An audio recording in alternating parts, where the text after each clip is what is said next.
Medicine is one of the most difficult, fast-paced, yet rewarding paths you can take.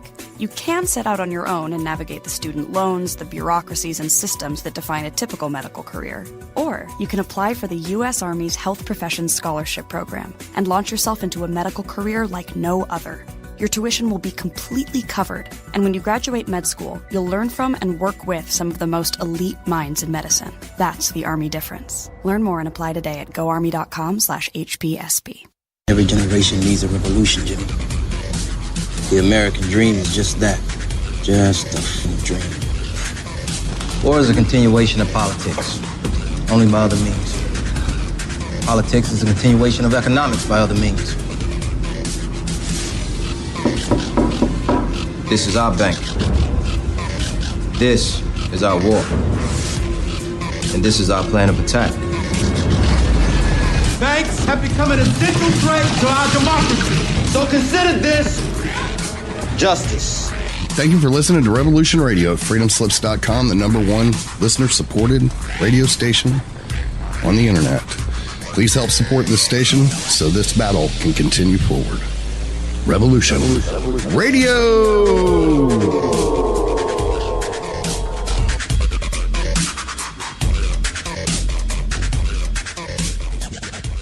The opinions expressed on this radio station, its programs, and its website by the hosts, guests, and call-in listeners or chatters are solely the opinions of the original source who expressed them. They do not necessarily represent the opinions of Revolution Radio and freedomslips.com, its staff, or affiliates. You're listening to Revolution Radio, freedomslips.com, 100% listener-supported radio, and now we return you to your host.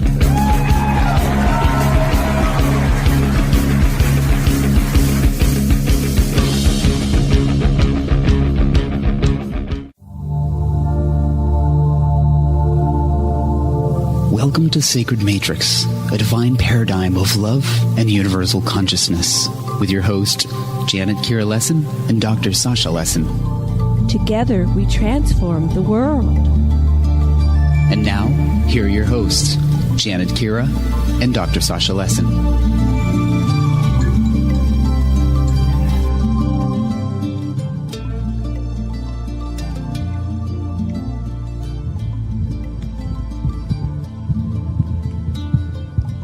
Hello, everybody, and welcome to Aquarian Radio. Oh, sorry. Nope, Sacred Matrix at freedomslips.com on Revolution Radio. I'm sorry. We got to get this fan off. I think it's making a noise. Don't know if you can hear me. Mad, can you hear me? Yeah, I can hear you. Okay. You have to call Sasha. The number I'm trying. Okay, good. Okay, so today we're going to have a very special show with myself, Janet Kira Lessin, and Dr. Sasha Lessin, and Karen Chistine Patrick is coming on as our special guest, and she will be here momentarily. And Karen, let me see if I can pull up a bio for Karen. Karen has been my co-host for several years here. Okay, one second. Here we go. Sasha, take that into the back room. If you want it on speaker, put it right there. Okay, sorry about this, everybody. We're getting on the show. And here's Karen Patrick coming on. So Karen Patrick has been my co-host many times over the past few years here on Revolution Radio and on the Aquarian Radio Network. And she is an incredible investigator, author, researcher, into many of the topics that are relevant today. One of the things she is researching is how to bring around a balance in our planet in terms of economics and stability for every human being so that no one hits rock bottom, no one starves. So she's a specialist on the basic minimum needs economy. If she doesn't pick up that way on the Skype, Mad, can you call her on her phone? That was her phone I was calling. Let me try it again. Okay. And Sasha, get in the far back room because that just makes feedback. Okay. Sorry about all this. Okay. So, Sash, what would you like to say about Karen? Karen's wonderful. Just, She analyzes things and teases out the patterns. Yeah, we're calling him right now.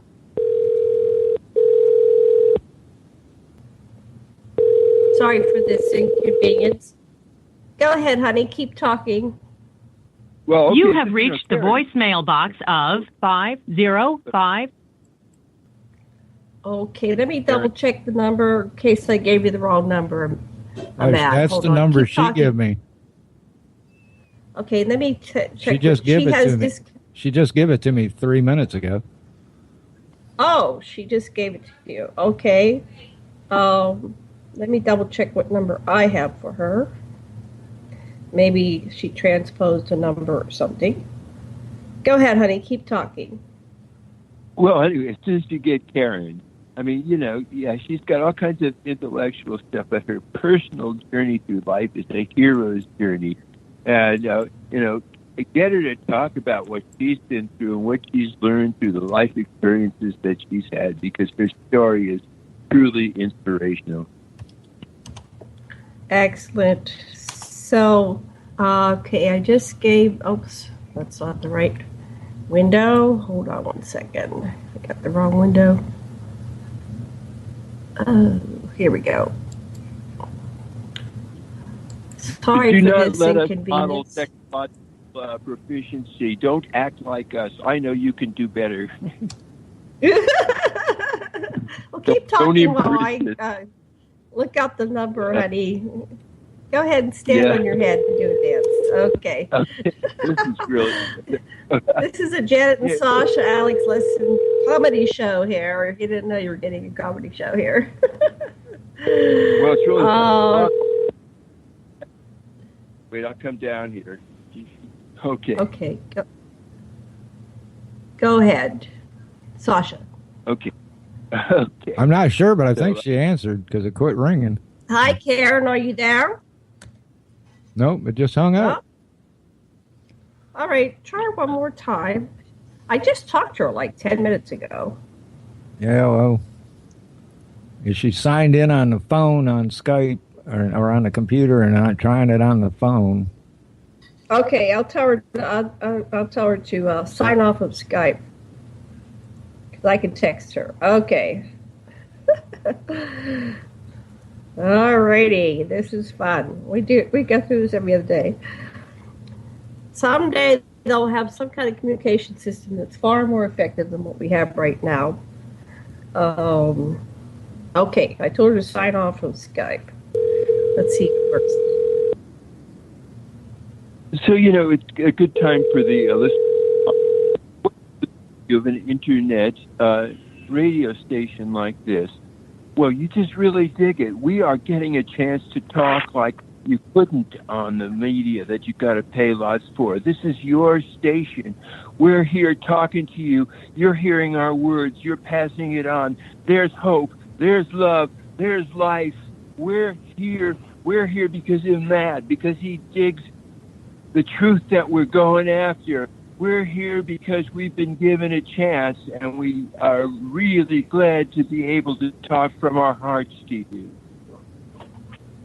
Karen, it looks like you might be there. Are you there, Karen? I am here. Good. Yay! Karen, I can hear you now. Patrick. Yes. Through the magic, awesome. Through the magic of technology. Alrighty, so Karen Chistine Patrick, what would you like to tell us about yourself? And then we were going to talk about several things that you mentioned this afternoon earlier today about things like the basic minimum needs economy. And I didn't take really good notes, I apologize. But go ahead and tell our listeners who you are. Oh, what did you want to say, Sasha? Karen, listen, I really told all the listeners about that you have a hero's journey in your own life, and your story is one of the most interesting ever. They would really like to hear your life story and how you got into all this. Oh, sure. I'd be glad to tell it. I was really privileged a couple weekends ago to go to Silver City, New Mexico, and my partner Brett and I did a conference on cosmic communication. And I got into it because my journey into the weird kind of starts with the fact that I suppose the first thing that's really starts everything off is that between the ages of about 3 and 10, I was legally blind. So I couldn't practically see past my nose. So I had to tune into the world in sort of a different way. Later, I realized that my parents did not understand that as soon as I got glasses, I could read. Like, I was 5, they found out I couldn't see past my nose. They got glasses for me. I could immediately read because later I realized I was looking at the book through the eyes of my father. I could mentally project into other people's perspectives. And so that was an early interesting experience. And I found out throughout my life I had been doing kind of unconsciously, because it wasn't so much it was more of an impression, it was a knowing, I knew what was happening from their perspective. And then the next big thing that happens to me at 5 years old, I had this experience where I guess I was asked to pick a side, Team Dark or Team Light. I was kind of asked to pick a side, and I said, I'm going to do the right thing. I'm going to go for the light. I'm going to be try to be a good person. And it's interesting that I made that commitment at 5 because I didn't realize that at 7 years of age, 2 years later, I was literally going to be confronting a program that was in the clandestine government where they were looking for psychic children. And I got probably the most information about it as far as recruitment of children for programs from our mutual friend, Andrew Bishago. Came out with his story about being a participant in Project Pegasus, which was teleportation and then later time travel, and then later he jumped into the Mars. And I am exactly the same age as Andrew. So he said he called me a cohort. So I'm in the cohort of people who were in recruitment for programs. So when I went to California, I was at Concord, California. I went to get tested to be in the program. By then I had my glasses, sort of be. And the testing just got more and more involved. I mean, they were testing me more than they really were examining who I was. And they placed me in the gifted and talented program. And it was under a program, an overarching program called Project Talent.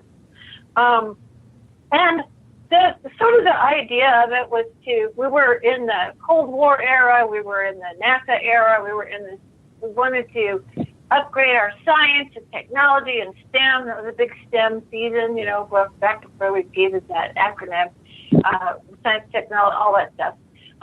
So the front-wise, presentation, let's find these kids, let's get them, make sure that they get math and science, make sure they go to college, and we'll have the workers that we need for the space age future. But the behind-the-scenes thing that was going on that I've been doing quite a bit of research on is that they were looking for also psychic children for a number of different kinds of programs, but probably your audience is familiar with this super soldier type program.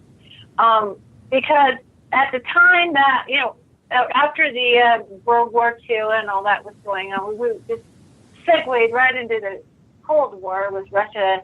My dad was into this politically. He said the commies are coming, He was into the commies and was talking about that all the time and had meetings in our home. So I had a whole input there about what was the situation of the world.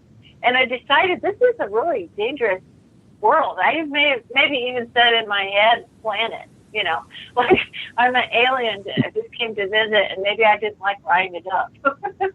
So anyway, I got tested for this program and I got put into the classroom. And I tell people this one story because I've been fascinated at, as soon as reported back to me that this happened to them. Well, one of my students had a phone call trying to come through. I'm cutting it off. And why do people want to call me now? Yes, you're on the radio. Because I'm popular. It happens to be Ken Johnston, our friend Ken Johnston, who, by the way, everybody knows who he is. That's ironic. I just typed his name into my phone here to talk to Victoria. He just called me. He's trying to call me. So that's really, he's psychic, I guess. He's a psychic child. We're all But anyway, psychic. yes. I know.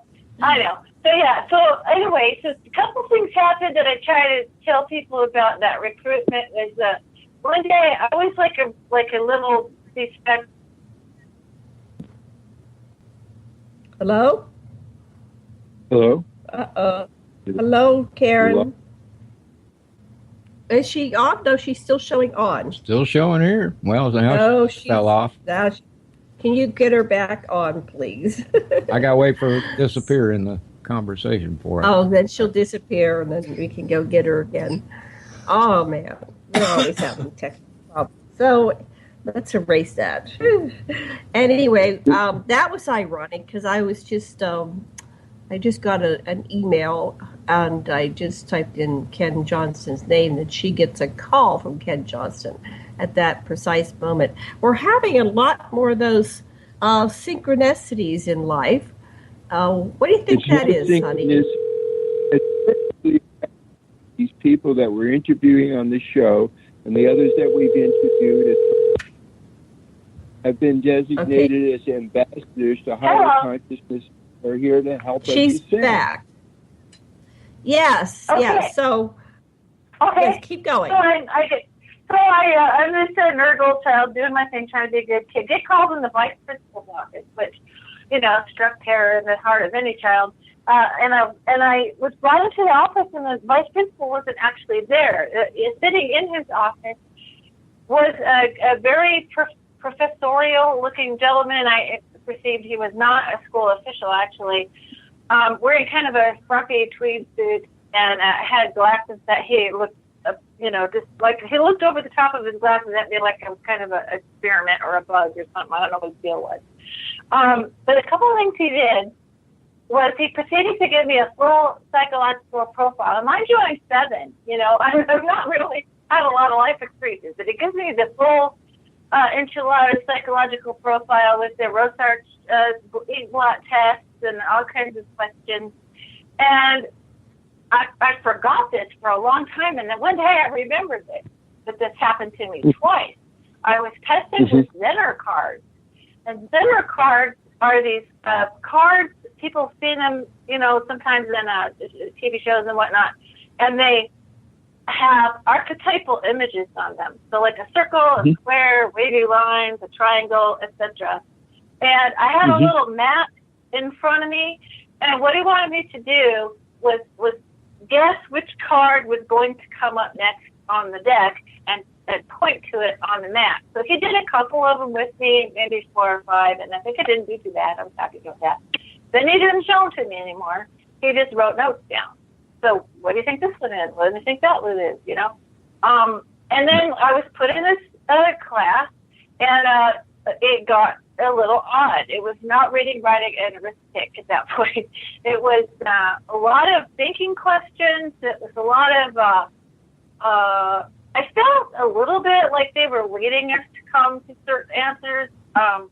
It felt like they were trying to figure out who we were and asking us a lot of questions about, what we thought of things in our perception. Our nap time, we got graham crackers and a glass of milk, and we lay down our little mat. And we actually were put to guided imagery, so just, take a nap. It was, we'd actually imagine you're by the seashore and, this kind of stuff. And I basically felt like I got hypnotized a number of times in that situation. Well, all of this happened without my aforementioned parents, who were kind of paranoid of a lot of things, permission or knowledge. There's been a mix-up on the permission slip. They sent the permission slip home with me somehow. I forgot to get it signed. I set it back in my little, lunchbox or whatever. Took it back unsigned. Okay, so maybe I didn't understand the whole concept of a permission slip at that age. But anyway, my parents got alarmed when I told them about what was happening, and they went and confronted the school officials, And the school officials were like, we need to deal with these problem parents that don't understand how smart their child is. A lot of flattery involved in that class, by the way. And so it was kind of a tug of war between me and the officials. And my mom asked me one time, she said, what bored her one time when she asked me, honey, do you know what's happening? And I said, yeah, you and the school officials are playing chess and I'm the pawn. So they want me for something. And there's a lot to there's a lot to that story, but I definitely, when I began to, I realized I didn't want to talk to the grown-ups about any of the grown-ups. I just shut my mouth and kept my counsel because I was suspecting something was up. When I stopped doing that, they encouraged me to befriend a girl my age.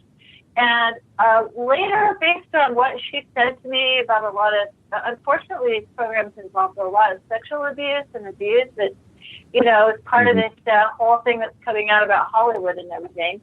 And she told me some things that had happened to her, but it was weird the way she told it to me. It wasn't like this was bad. It was like, this was good. You learned things from this experience. So it was a little creepy. And I figured out that she was in the Monarch program. And one of the telltale signs that I knew that was true was they suddenly moved into my neighborhood from China Lake, California, where her father was stationed. And that was a big intelligence center where a lot of mind control studies were done in China Lake, California.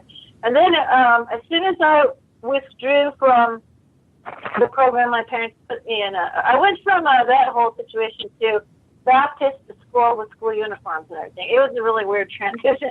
But yeah, after I got put into parochial school, then they moved back to China Lake. It was almost like they moved out for her to meet me and talk to me. And then how I kind of know that's probably true is I completely lost touch with her. We were pen pals for a while. I moved to a completely different state. And I kept having triggering events when I took the standard achievement test. It was usually scored pretty high. She actually contacted me like years and years and years later. I don't know how she could have possibly gotten my address.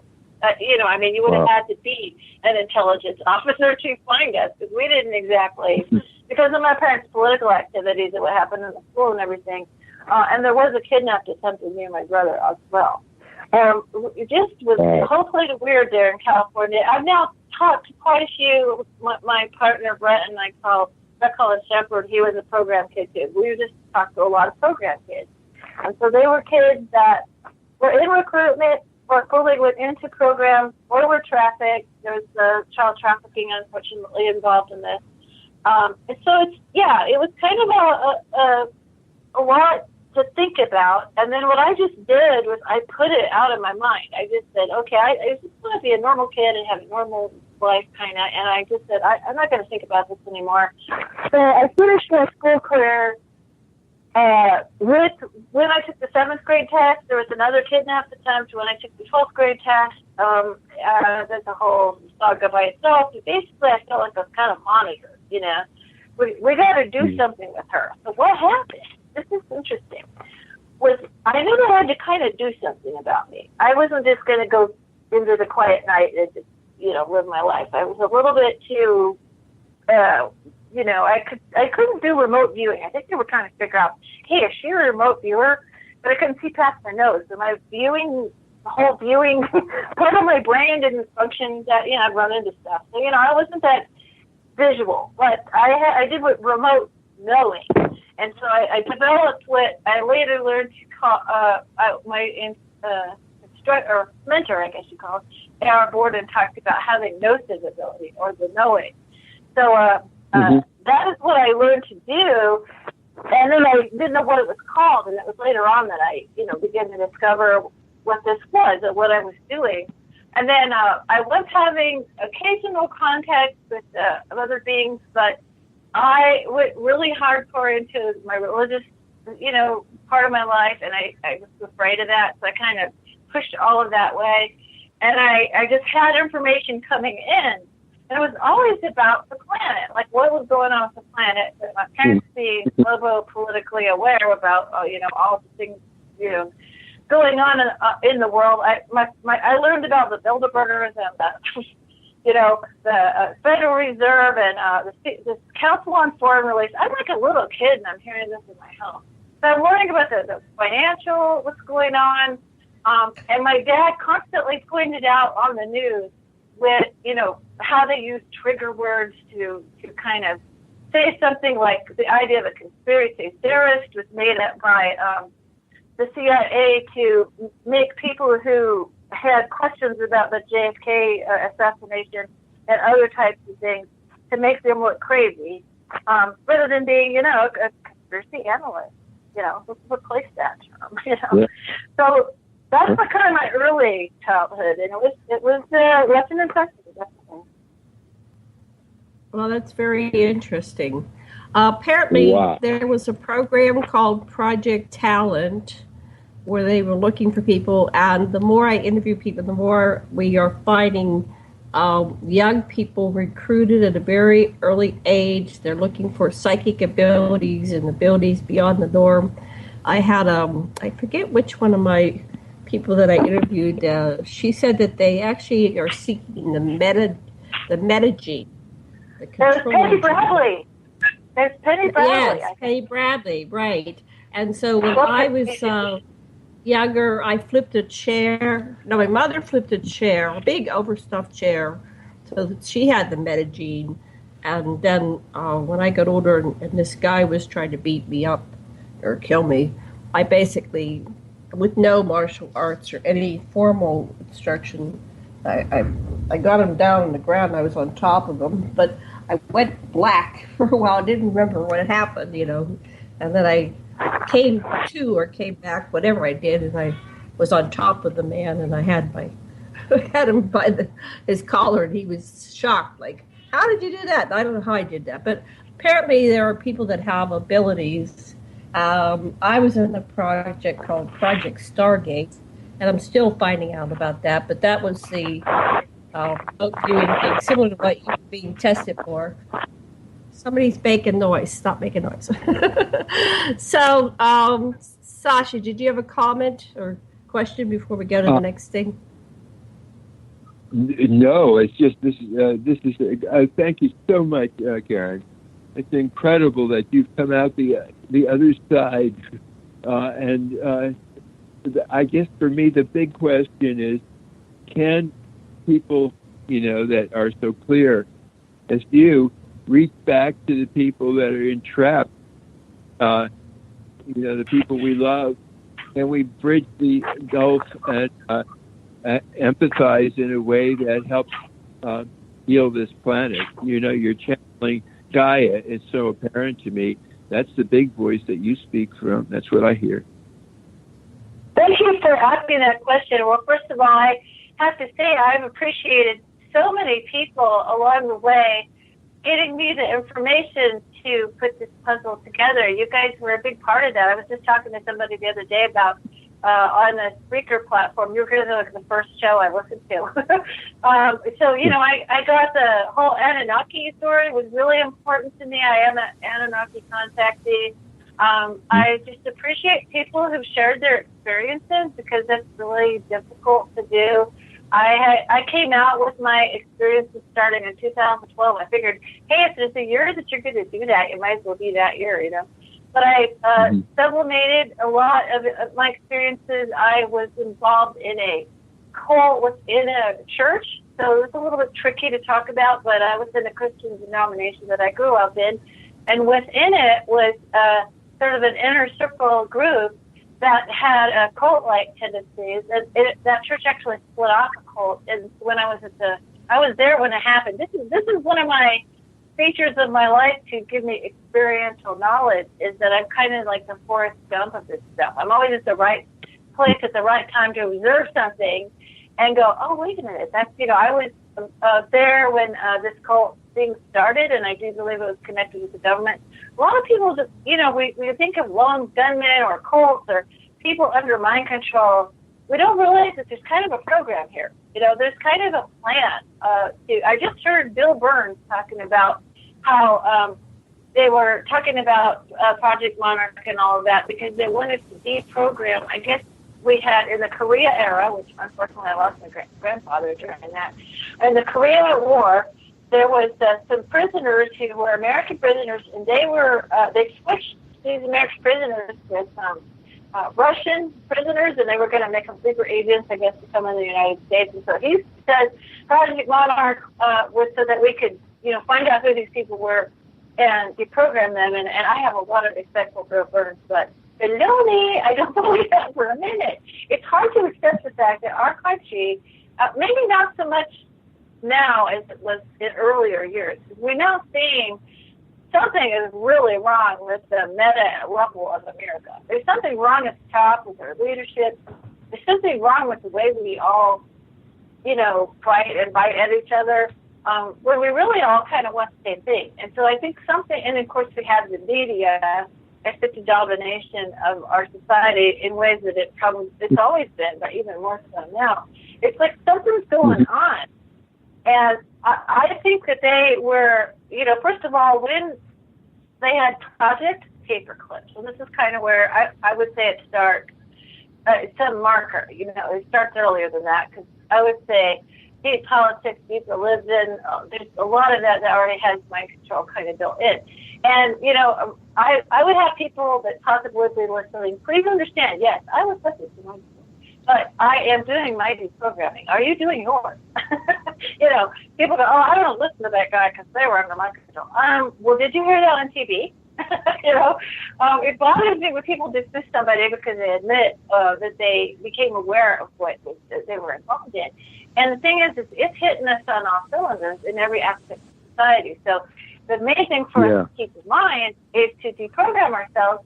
And the goal here is to become a self-actualized person, to become a sovereign integral, which is a wonderful term you get from the Wingmakers material. Sovereign integral.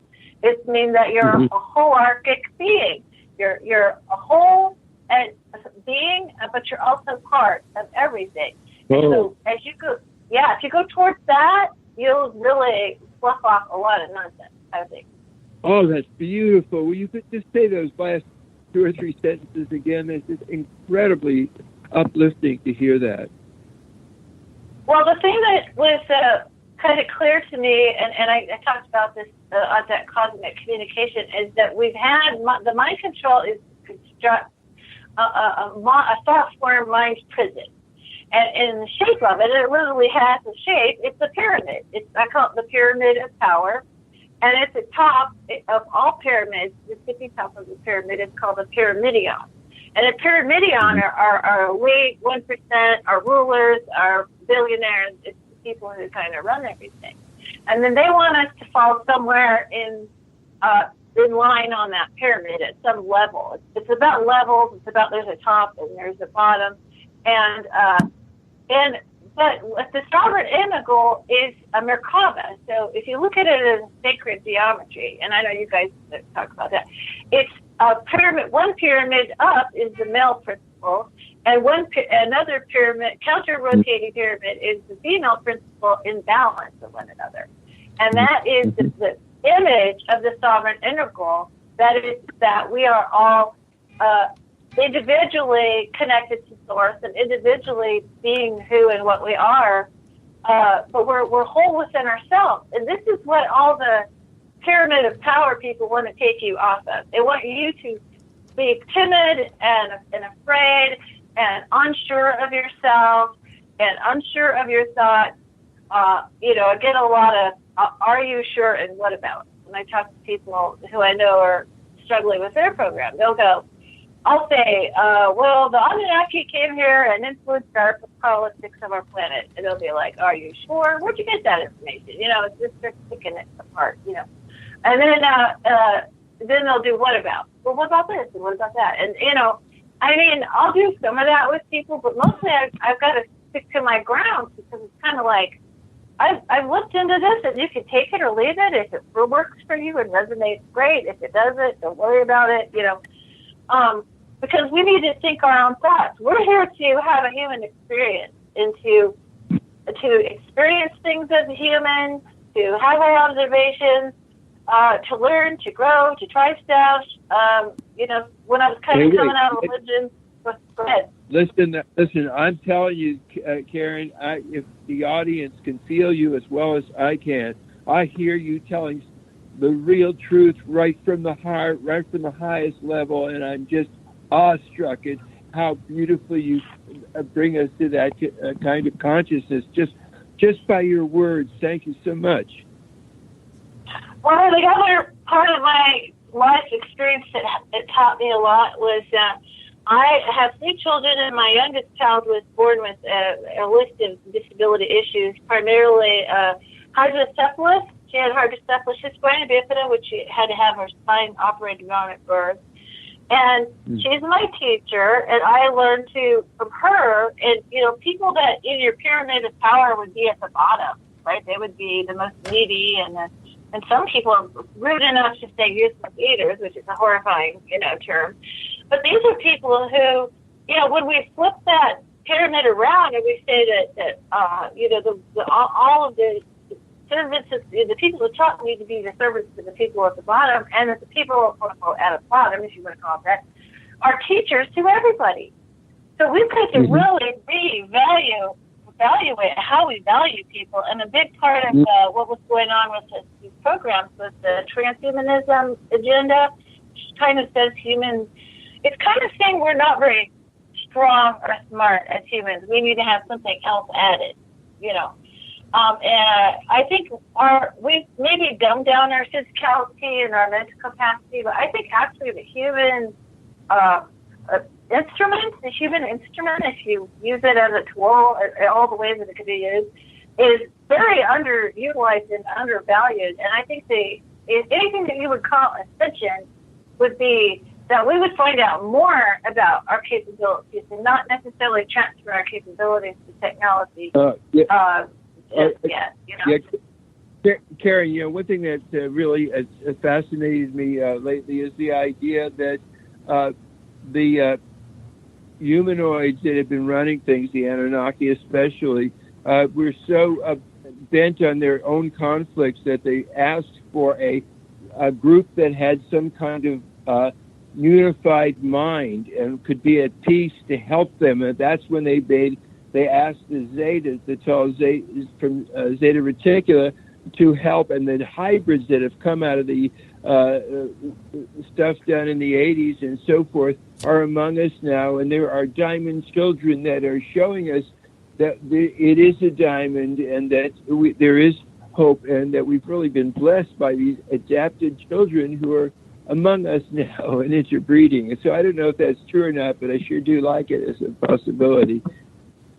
We probably need some compensation intervention to compensate for the damage being done to us by, as they continued on developing these mind control programs, they began to work on a lot of different frequencies of control. So the food we eat, the GMOs, the chemtrails, all of that is trying to cripple, basically, the frequencies of the human instrument so that we are just kind of not very functional.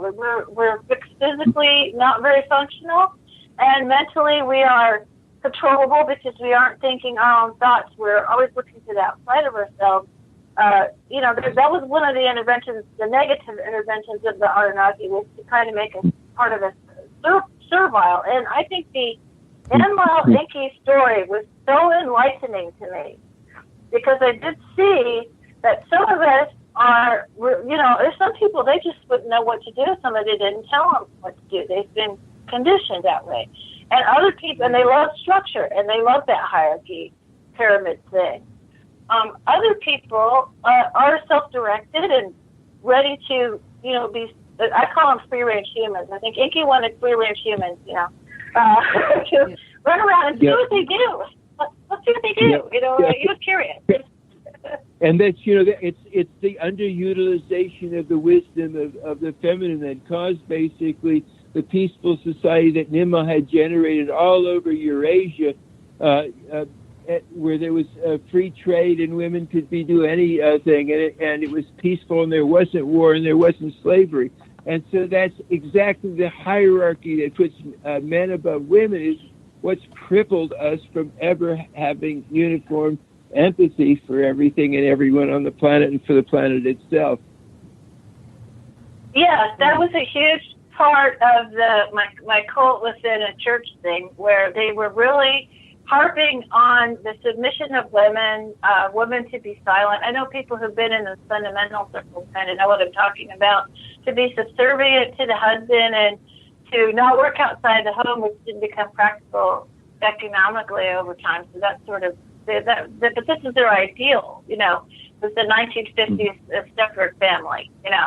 And I really believe that the mind control that was brought into my church was an experiment as a counter. It happened right at the time, right after the 1960s youth movement and women's movement was a big threat to these patriarchal fundamentalist types. And they were very connected to all of this clandestine research that was going on. So they kind of focused some mind control ideas specifically to counteract that in these circles. And I know it's like a weird thing to think about, but I think the recruitment of for instance, my father was in recruitment to go to the FBI from his college. I think that there's a lot of interaction between patriarchal stuff and between what they were saying, and they couch it in a way that makes you feel like, oh, it's a benefit, like this is the natural form and function of a female. And they're harping on it all the time, every week, of course, because you got to go to church twice on Sunday, once on Wednesday, it did ladies' Bible class, all these different things that they had us do to continually reprogram. And it's kind of spiritually boring, though. I have to tell you, when you're just going there to just be reprogrammed, I think people are somewhat spiritually bored. And I think one of the side things that happened was that people were, gossiping. There was a lot of controlling going on. There was an actual pedophile ring in my particular church that I grew up in. So, I mean, there was a lot of, if you toe the line and you look good and you sound good, then some mischief sort of happens because now you're trying to figure out a way around the rules. You can look good, but you don't have to be good. So it's the top of our power pyramid of our church. We had powerful men involved that predated on women and predated on children. Of course, a lot of that's coming out in the news right now. The Me Too campaign and all. Janet, check Skype chat. Yes. Oh, okay. Oh, okay. Let's bring her on. So, Karen, you can stay on. We're going to bring on Suzy Hansen, and she's calling in from New Zealand. And let's talk about. That'd be great. Yeah, she's wonderful. And she has joined us. Hi there. Hi, Suzanne. Hi. Welcome. Sorry for the mix-up, but that's okay. You're here with Karen, Chistine, Patrick, Janet Lesson, and Dr. Sasha Alex Lesson. And everybody say hi to Suzanne. I'm sorry, I'm trying to do 5 things at once. I'm going to pull up your info. Hi there. I'm really so sorry I'm a bit late. I've had an injury and I was having some physio on it. Oh my goodness! Sorry to hear that. Are you okay? I'm okay. I've got a compressed disc, but I'm sitting comfortably, so I'm just apologising that I'm somewhat late. We're glad you're here. So let me tell our listeners a little bit about you. I'm just pulling up the bio. Here we go. So Suzanne has a wonderful book called The Dual Soul Connection. That's a hard one for me to say. The Dual, D-U-A-L, Soul, S-O-U-L, Connection. And so Suzy had a 28-year professional career in education, school teaching, and counseling. She's been actively involved in UFO research and sighting investigations in New Zealand for 42 years, and is the founding director of the UFO-focused New Zealand Research Network, established in 2000, a nationwide organization. Suzy, as a director of UFOCUS New Zealand, Suzy lobbied the New Zealand Chief of Defence Forces for the release of the New Zealand Ministry of Defence UFO files, which occurred in 2010 and 2011. And Suzy has lectured internationally at conferences and seminars since 1997 about both New Zealand UFO sightings and her own alien contact and interaction experiences. She's lectured in the USA, Denmark, UK, Australia, and New Zealand. And she has a book called The Dual Soul Connection. At age 20, Suzy Hansen's life changed on a lonely country road. In broad daylight, her car was engulfed by a massive ball of white light, resulting in 90 minutes of missing time and the unfathomable experience of waking after dark. This riveting experience led her to discover an alternative reality, time spent with extraterrestrials on board their craft since childhood, and in fact since her inception as a soul. The dual soul connection, the alien agenda for human advancement, uniquely combines absorbing details of the lifelong alien encounters of UFO researcher and experiencer Suzy Hansen. With scientific examination by Dr. Rudy Schild, emeritus astrophysicist, Harvard Smithsonian Center for Astrophysics, and Hansen and Dr. Schild address such issues as alien culture, spirituality, and consciousness, alongside scientific concepts of advanced physics and organic conscious technology, all within the framework of Hansen's contact with these non-human species. The book outlines human participation in complex alien programs that assisted advance humankind, and Hansen's experience of dual soul identity is central to this positive agenda. Okay, so welcome to the show. Thank you. Yeah, Hansen's clear empirical approach gives the fullest description of how this off-planet civilization seeks to prepare us for contact and answers the why questions by describing in detail the how. Okay, sounds fascinating. Thank you. Welcome to the show. And before we start, Sasha, do you have anything to say to Suzy? Yeah, I sure do. Suzy, I got that you are part of several ambassadors that have been coming through with very clear health for humanity from extraterrestrial sources. We're educated, prepared for your ambassadorship, and so I got who you are, and my listeners are getting who you are, and we're so excited to have you on our show. Well, thank you very much. Thank you. So go ahead, Suzy, and start telling us your story, because this is a new audience. I know you've been on another show with me and TJ Morris, but this is a different show. Go ahead and tell us.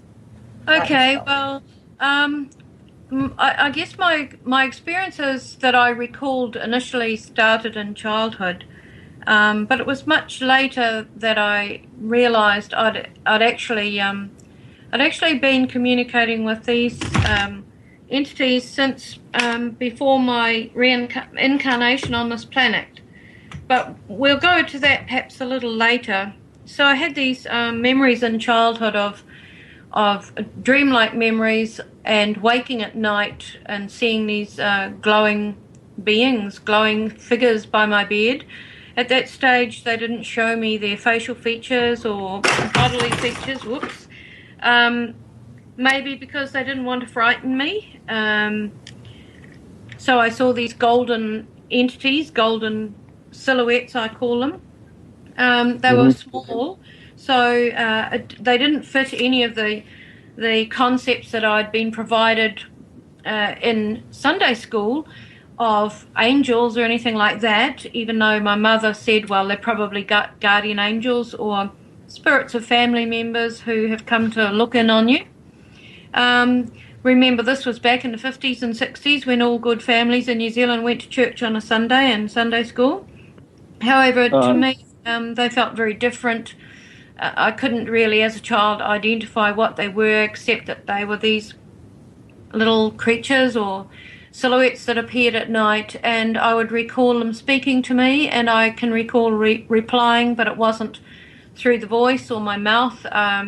It was through thought, what I now, of course, as an adult recognise as telepathy or consciousness. And they would usually say they were going to take me somewhere, and I don't remember any more at that stage. Then I would remember being put back into bed, being told to go to sleep, and I would pretty much do so immediately. Probably they created that situation. And the next day I would often remember this, or I would remember in a dreamlike fashion being in a white room, being taught to do things with my mind, seeing unusual things which as a child in New Zealand I couldn't identify, but I could still describe it to some extent. Throughout my teenage years, not a great deal happened. I don't have a lot of memories of that time, and I can only assume that either I wasn't recalling them, or because, as a teenager, and teenagers tend to be focused on many things, including external exams at school, so maybe I was just left alone for a while to grow up, I don't know. But the next memories that occurred were in my early 20s, and Janet has mentioned one that is mentioned in my bio about when I was 20 and my car was engulfed with a light, and I had some missing time. And that was my reintroduction, shall we say, to these kinds of memories and contacts. And from there, it stepped up very quickly, and these things were happening quite frequently, leading on into my 30s and into my 40s, where I had increasing memories of what was taking place and was able to describe in quite some detail on some occasions. And on other occasions, I just recall beginnings and ends or snippets from the middle of these experiences. They're still continuing to today, and I'm 62. So they've just taken on, I believe, a different kind of format or presentation. As I have come to understand more, these experiences have changed somewhat. They're much more simple in their format, if I can put it that way. Do they show increasing peacefulness, hopefulness? Are they in a good direction? Yes, my experiences have always been positive. I haven't had the negative or traumatic experiences that some abductees describe. I call myself an experiencer or a communicator, which links all different kinds of people who've had contact. They've been positive and transformational, but having said that, there have been times when I have experienced extreme fear or concern about it, simply because I didn't understand what was going on, and especially when I had 2 young children, and I was wondering what was happening, and I was beginning to have memories of them being on the craft with me. That was of concern to a young mother, so I did go through stages of fear and worry, but the more I came to understand and recall, the more that fear just faded away completely. Wow. Thank you. So, thank you. Karen, do you have any feedback or comments or questions? No, I love it. I one of the things I've enjoyed is listening to all this experience stories over there, doing all the shows, and this is New Zealand. I'm struck with how this is going on all over the world to all kinds of people. I think researchers need to pay more attention to the pattern of contact like that. Started out in Sunday school. I was talking about my religious experiences as well. How did that work? I mean, was it really conflictual with your beliefs that you were raised with, or how are you able to reconcile that? Well, I didn't really, I never really called myself a Christian. The extent of my contact with Christianity was that it was quite normal for families to go along to church on a Sunday in New Zealand in the 50s and 60s when I was growing up. So I used to go to Sunday school, but I never really, I felt, the only way I can explain it is I felt as if I was looking at everything around me in those church environments as being foreign to me. none of it made sense to me. I felt like an outsider. It didn't feel right that something was telling me what to do and how to lead my life and putting restrictions on me. And I can recall sitting in church with my family on one occasion where all of the people in the church were going up to have communion in the Anglican church, and I was not entitled to do that because A, I had never been christened into the church, unlike my sibling, and B, I had not gone through the church's rite of practice where you come to the age of 11 or 12 and you have to go through a certain test and you study the scriptures, etc., and then you are accepted as being able to have communion in the church. So on this occasion I was left sitting in my seat in this very large church while everybody filed up to have communion.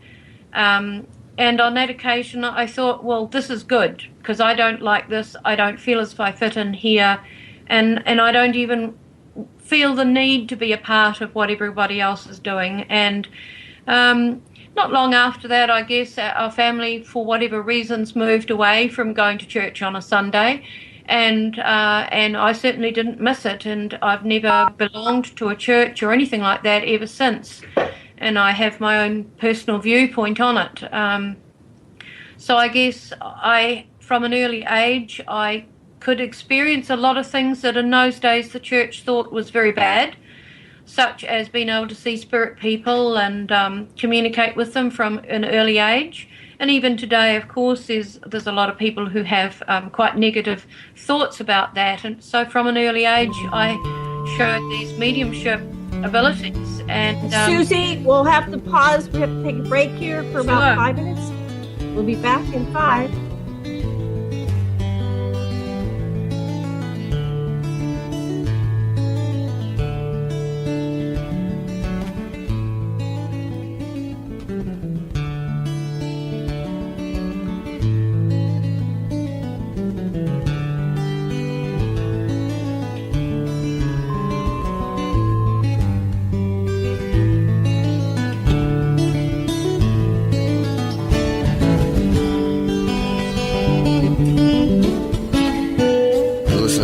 Radio at freedomslips.com, and we'll be right back after this message.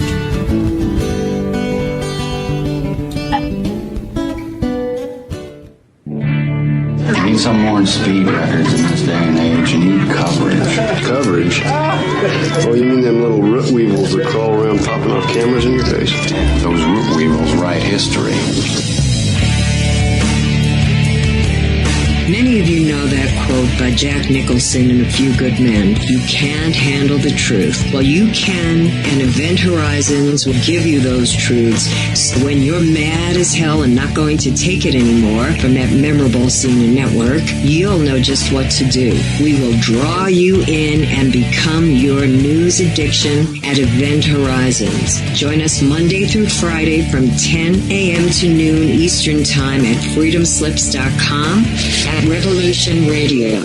Our world team members are Dennis Fetcho, John Ilias, David Dunger, Halakas MD, Melanie Bridgeton, Jim Mars, Paula Harris, John Trallo, Maria Payan, Christopher Husser, DODDS, Jonathan Orchard, and me, your anchor, Dr. Robin Falco.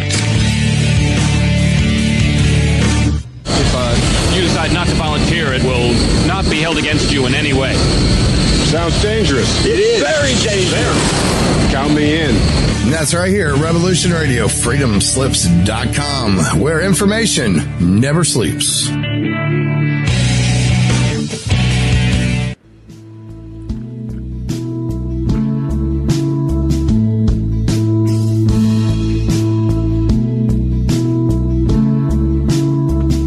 Is your data safe? Do you have the necessary information to assist you in confidently living through just about any survival situation?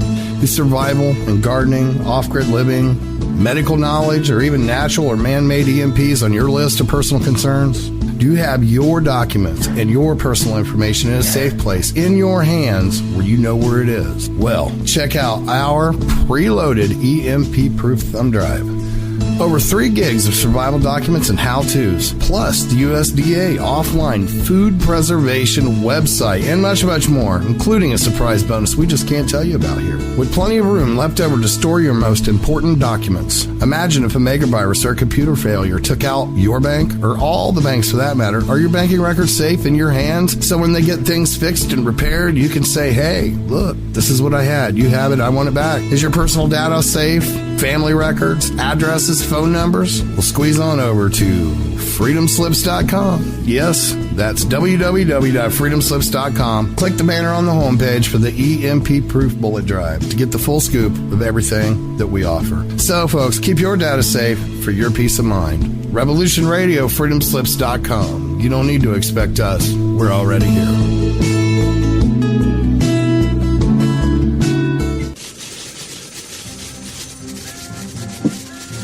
In breaking news, a visiting Syrian diplomat reported today that their population is evolving rapidly and advancing into a 5th dimensional consciousness. They are seeking peace with all cosmic cultures, which may mean that the Earth will be asked to join the prestigious Galactic Federation of Light Alliances. Please join Debbie West and Michael Hathaway on Lost Knowledge, Saturdays, 3 p.m. Eastern Standard Time in Studio A, for the latest breaking news on the Star Visitors' peaceful contact and the ongoing project of cleansing the Earth.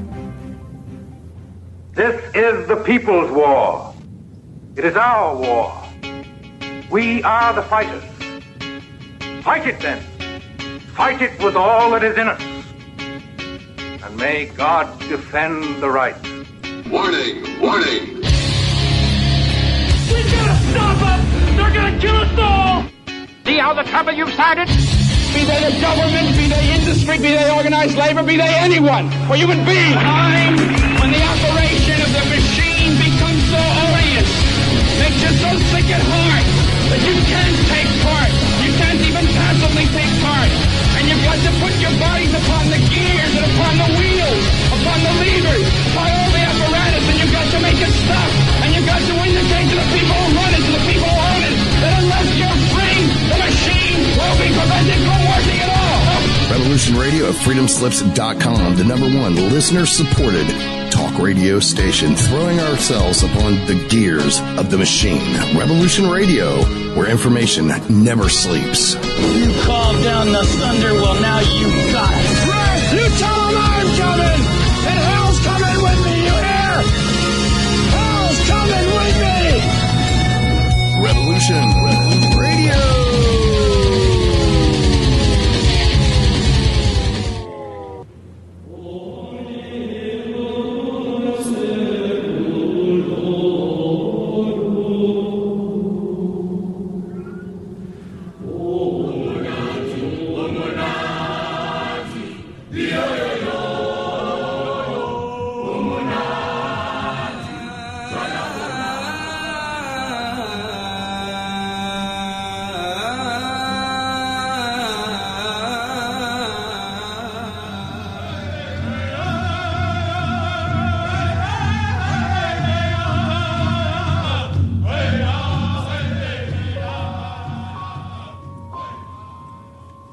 Join Revolution Radio every Wednesday, 8 p.m. Eastern Time on Studio B for Momentary Zen with host Zen Garcia at freedomslips.com, the People Station. The opinions expressed on this radio station, its programs, and its website by the hosts, guests, and call-in listeners or chatters are solely the opinions of the original source who expressed them. They do not necessarily represent the opinions of Revolution Radio and freedomslips.com, its staff, or affiliates. You're listening to Revolution Radio, freedomslips.com, 100% listener-supported radio, and now we return you to your host.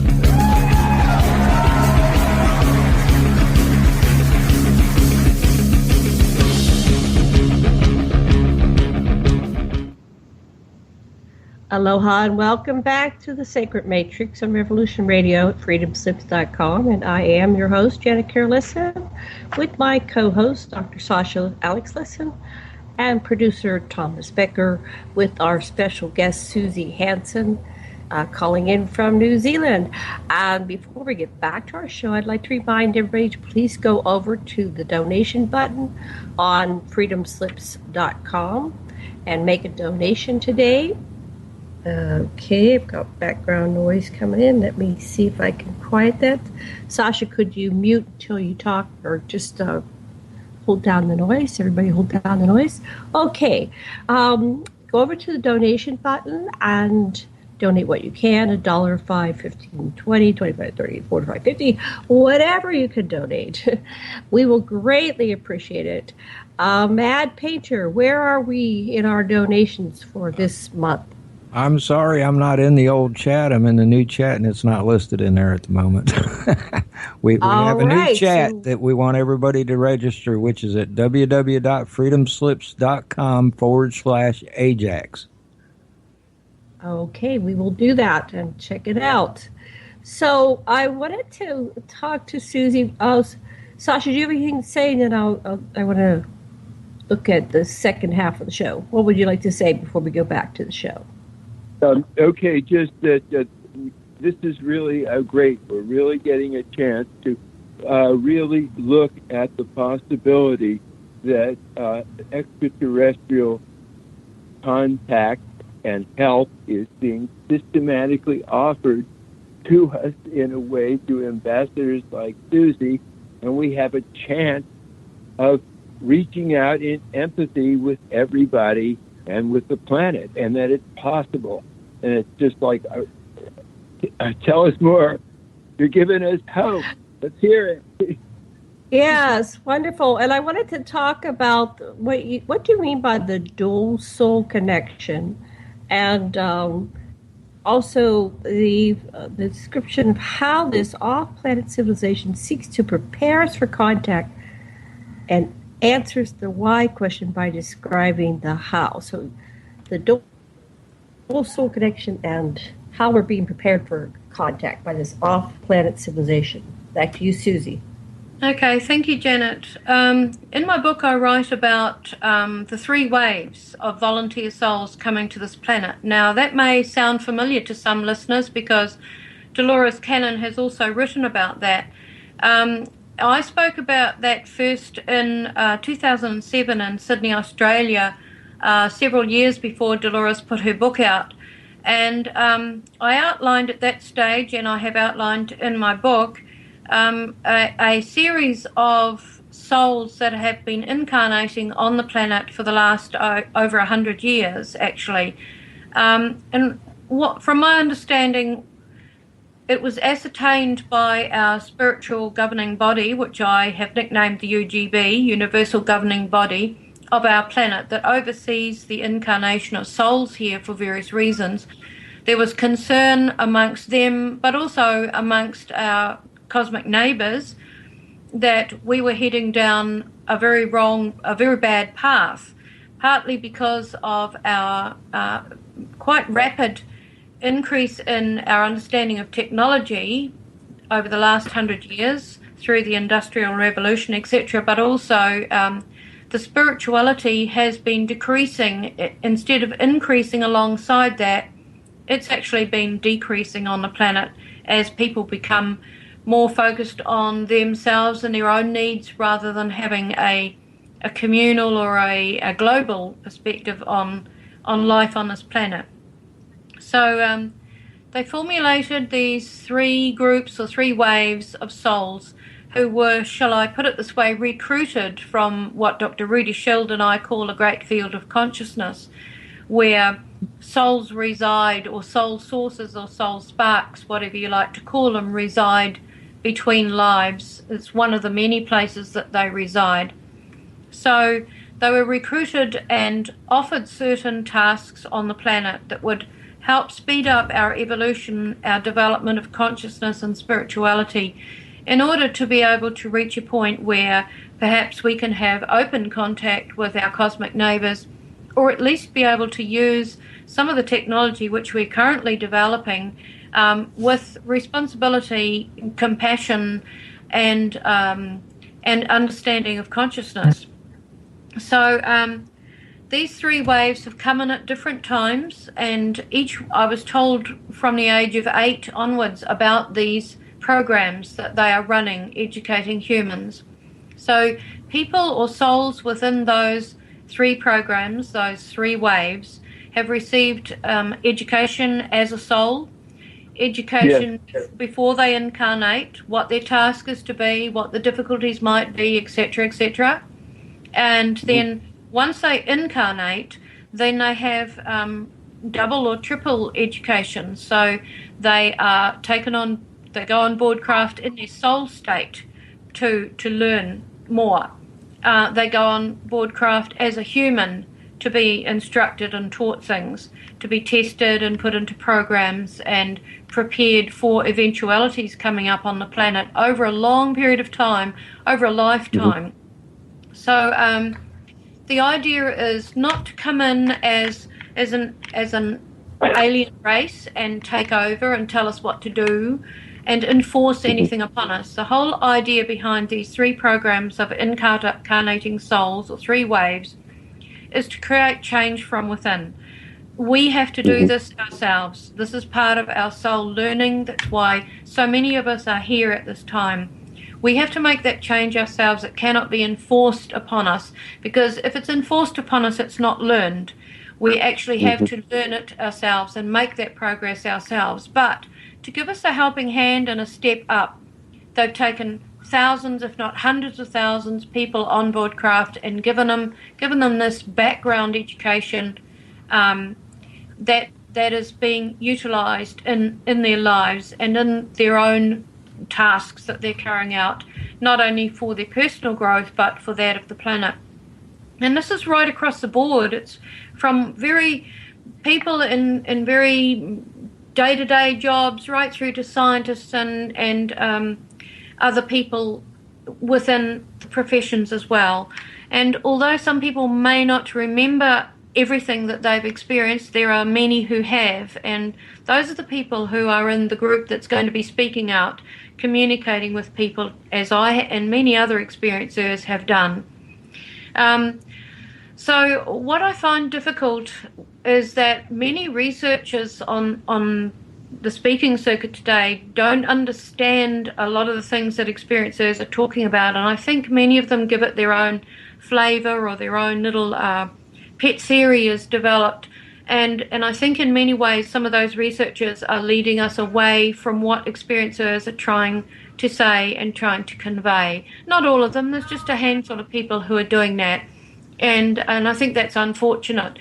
But where the dual soul comes in is that certain souls who've been recruited, shall we say, for these purposes, for these waves, have been, shall we say, taken aside and offered an interim step, what I describe in my book in a chapter called Soul Origin as an interim step. So they are offered the opportunity to work with an alien species by having a grey identity. In my case, it's a grey species, positive species of grey, a grey part of their spark of consciousness melded to mine as when I was a soul before I incarnated. So this consciousness blended electrically and consciously, if you want to put it that way, with mine before I incarnated. So that dual soul is able then to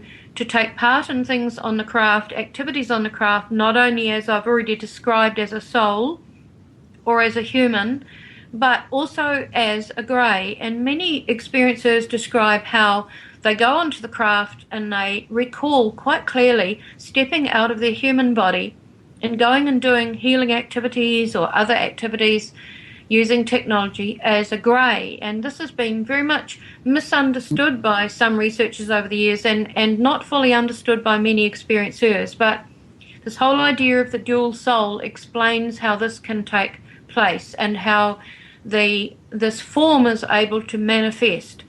And in the future, we may understand more about how we as humans and as souls can manifest things. I think we're just beginning to get some inklings of this now.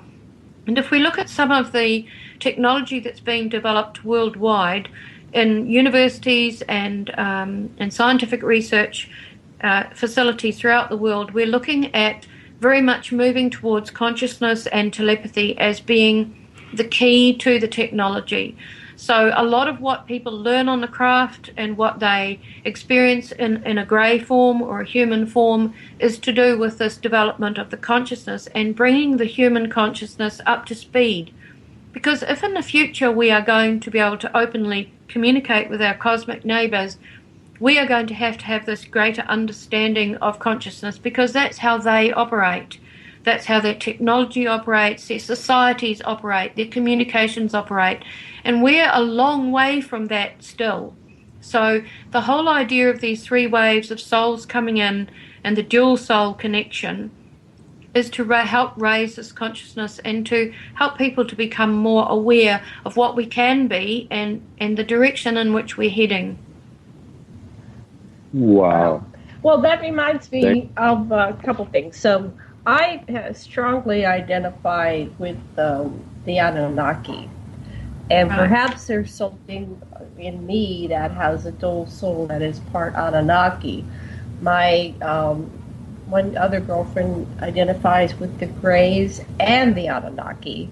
So it might be more than just a dual soul, but we could be a part of many different races and species, or however you want to call them. The information by Dr. Michael Newton Institute, where they took people, about 30 to 40,000 people were regressed into their life between lives state, and there they stated that many of them had lifetimes simultaneous, because time is illusion, and I'm here, the third dimensional physical human Earth, and they simultaneously exist on other planets in other forms. So that would concur with that. And then the whole thing about these ambassadors coming down. There's a wonderful book. It's kind of the title, I wish it would have been different. It was called The Gaia Project 2012, The Earth's Coming in Great Changes. But it talked about these souls that volunteered to come down into the Earth. So everybody here on the Earth who's here has volunteered to come down here.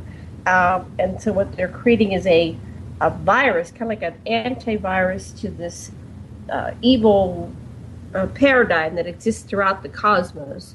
And so we're all going to become enlightened and conscious and get it by being in this cycle of birth, life, death, birth, rebirth, and the shortness of life and coming in and out of this life into the interlife and back again is an acceleration process where we're going to wake up, become conscious by first going unconscious into this paradigm, and we get what it's like to kill and be killed and die and hurt and harm each other. And we finally get it on a very deep level because we're experiencing it on a personal level. So thank you for that. Yeah. It's more than that. Everybody that just now heard Susan has just gone through an expansion of your consciousness. What she said is so clean that it's gone in, and your intellect will feed it to the rest of you, and it will be part of your expansion. Well, thank you, Sasha. Go ahead. I think there's a lot of people who are here to do work, and I think there are a lot of souls here to perform individual tasks to do with their own learning and consciousness as a soul. But I think overlaid over that are many thousands of people who've come with very, very specific tasks to do. And frequently now I'm getting more and more letters from people. I received one today from a gentleman in the UK, people who know that there's something they need to do. And a lot of people are talking about this. They feel there's something they need to do, but they don't know what it is. And sometimes just talking it over with an experiencer or a person who has some memory of soul actions and interactions is like a trigger, and they're able to open something up and make better sense of looking back at their life and looking forward to what they need to do and what changes they may need to make in their life and the way that they do things. Beautiful, beautiful. Thank you so much. So I want to know a little bit more about how the off-planet civilizations are preparing us for contact, and answer the why by describing the how. Okay, well, I've already outlined the programs where hundreds of thousands of people are taken on board and are educated and tested, is the best way I can put it. I've described in my book being in test situations where you are you're taught something over a period of time, and then you're given a test situation to see how well you've absorbed that or how adept you are. And this may be to do with using consciousness, it may be to do with healing, it may be to do with technology or space or wherever your interests and skills may lie. And then you're tested on it. And it doesn't seem to be any pass or fail up there on the craft. It's more about, okay, let's use your skills the best way that we can. And if you don't do so well in this test, we're going to put you here because that's another skill that we can develop that you have. We'll put you over here and we'll kind of restart you in that area. These programs are not just run by the Greys. I think the Greys get a lot of bad press. And I'm not saying that there are not negative species of Greys out there, as many people report, but certainly the species that I'm talking about are working closely with other species and our universal governing body, overseeing the spiritual development and the incarnation of souls here. And so there's a great deal of work and planning that has gone into this, because this is a momentous thing. We're talking about future contact with another species from beyond our planet, or many species. And it stands to reason that if we're going to familiarize ourselves with what we need to know before we make that contact, then there has to be some program carried out. For example, look at some of the tribes in the Amazon that have been discovered that have not had contact with humanity. They've been completely isolated, possibly for hundreds and hundreds of years. And there has to be a program of familiarization or very careful steps taken towards that contact, because you have disease to think about, you have modes of communication, you have a civilization being foisted on them too soon, and what may happen as a result of that. And so the same needs to apply to contact with species beyond our planet. This same preparation must carry on for a very long time to get us to that point where we reach that 100th monkey point on the planet, where something that has been looked upon as pseudoscience or imagination or, kooky, etc., suddenly becomes the norm and is accepted and is then investigated seriously. And I think we're getting close to that point now. So this preparation has been going on, and it involves technology. In February of next year, I'll be speaking at the UFO Congress in Phoenix, and they've specifically asked me to speak about the alien technology that I have used and observed over the years. And I think it's quite clear that we still have a long way to go before we can come anywhere close to what they are able to do with their technology. So these are the hows and the whys and the wherefores that I talked about on the blurb on my book, giving that foundation of the three waves, the action of the soul, how the dual soul plays a part in this, and then looking at what is happening on the craft and why people are being taken there. For example, in the latter chapters of my book, I talk about how they actually are putting humans, some of us who've been trained to do this, in front of large groups of people now, taken on in an altered state, these large groups of 250 or more people who are being talked to, lectured to by humans, and they're considering survival techniques in terms of possible earth changes coming up and the the ramifications and the repercussions of that for all of us. So all of these things, not just our consciousness, but our living planet, our environment, our ecology, everything is being looked at and prepared for in terms of preparing us in the best way possible. One of their biggest concerns at present, of course, being nuclear concerns. So is that set in stone, this outcome, or are we participating in the potentials of where we go? And see, from my information, I don't think it's set in stone. But what are you getting? No, I don't think it's set in stone either. In fact, that's what the Greys have told groups of humans that I have been with. It's more like an elastic band. It can stretch and contract depending on each day what happens on the planet and how we deal with it. And I think that we're realizing worldwide that there are ways to solve problems that are better than many of the ways that we've employed as a civilizations over the years. And we're seeing much younger people in their 30s and 40s coming into positions of power. And if you read my book, you'll see that I talk about third wave humans. And these are now people who are in their 30s and 40s who are going to move into positions of power and influence in a positive sense. And they're going to be the game changers on the planet at a time when that leadership and that new sense of unity and global importance is at its peak.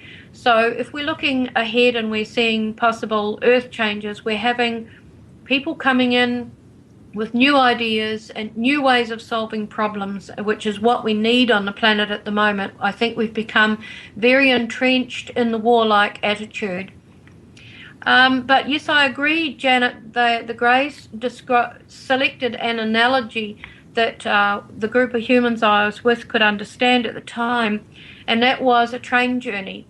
They said, you are going to take a train journey from A to Z, shall we say. That's my terminology, but it's roughly how they described it. So you know that you're going to reach the destination eventually. But along the way, you'll have different people getting on and off the train who may create problems or who may delay the train. There could be something go wrong with the tracks. There could be something go wrong with the train. It could be held up at one station, but eventually you will get to the destination. But it's the journey that's the important part of seeking the best solutions along the way. And I think that's about it. I think what they're saying is very correct, and we have to find new ways to deal with our problems, because what we've been doing so far hasn't entirely always worked. And it's about everybody coming on board and changing our attitudes and finding cooperative solutions to our problems.